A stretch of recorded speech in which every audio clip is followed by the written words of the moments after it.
جی السلام علیکم، وعلیکم السلام۔ کیا حال ہے؟ آپ ٹھیک ہیں؟ خیریت سے ہیں؟ الحمدللہ بالکل ٹھیک آپ ہے۔ اپنا نام بتائیں گے؟ میرا نام محمد اسلم ہے۔ اچھا، یہ آپ نے کیا بنایا ہے؟ یہ میں نے ایک باز بنایا ہے جس کو شاہین بولتے ہیں۔ اچھا، یہ مٹی کا بنایا آپ نے؟ جی یہ بالکل مٹی کا ہے، یہ مٹی بنی ہوئی ہے، اس سے میں نے تیار کیا ہے۔ پہلے اس کو تیار کرتے ہیں، مٹی کا اس کا سانچہ بناتے ہیں، سانچہ بنا کے پھر یہ چیز تیار کر لیتے ہیں، پھر ایک ایک چیز کر کے پھر اس کو جوڑتے ہیں۔ آپ کو کتنا ٹائم لگا ہے اس کے اندر؟ ایک دن لگ گیا ہے۔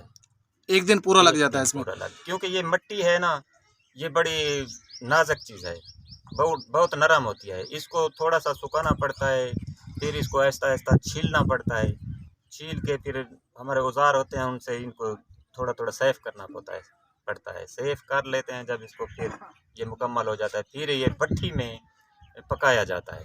کتنے عرصے سے آپ یہ کام کر رہے ہیں؟ یہ کام تقریباً 15 سال سے میں کر رہا ہوں۔ 15 سال سے؟ 15 سال سے میں بہت سی چیزیں بنا سکتا ہوں، جیسے کہ یہ ایک بطخ ہے، چیڑی ہے، گلاب ہے، گول دستے ہیں، یہ میں بہت چیزیں بنا سکتا ہوں۔ یعنی یہ تمام چیزیں آپ مٹی کے بنا سکتے ہیں؟ جی میں مٹی کی بنا سکتا ہوں، عام آدمی بھی نہیں بنا سکتا، یہ مٹی کی چیز بننی بہت مشکل ہوتی ہے، لوہا ہے، لکڑی ہے، اس سے تو وہ سخت چیز ہوتی ہے، اس سے بنا لیتے ہیں، یہ مٹی جو ہے مٹی سے بنانا بڑا مشکل ہوتا ہے، یہ عام آدمی کا کام نہیں۔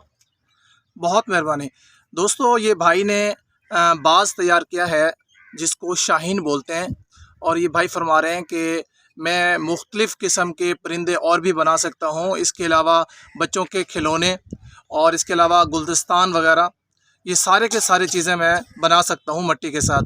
اور بھائی فرما رہے ہیں کہ یہ ساتھ آپ کے جو برتن نظر آ رہے ہیں یہ بھی بھائی نے بنائے ہیں، اور اس کو تقریباً 15 سال ہو گئے اس کام کو کرتے ہوئے، یہ اس کا شوق ہے۔ اور یہ بھائی فرما رہے ہیں کہ یہ میرا شوق ہے کہ میں اس کو بڑے شوق سے یہ ساری کی ساری چیزیں بناتا ہوں۔